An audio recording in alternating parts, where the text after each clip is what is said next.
Maraming oras na nga pala ang mga lumipas. Tuloy-tuloy pa din sa pagiging positibo ko ng utak ko. Palagi lamang iniisip ay kundi sarili ko. Hindi ko na malaya na madaming oras na palang mga sinayang ko. Hindi ko kayang tanggapin, ngunit alam ko na dapat kong mabago to. O paano to?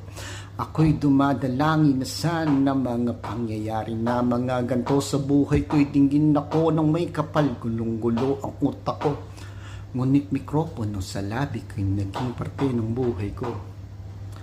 Na kahit tunay pang pag-ibig ay di kaya nang mabago to.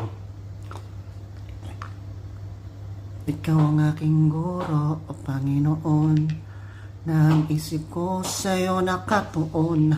Laging sumasablay, di kailangan tumamlay, palagi ang hanap ko.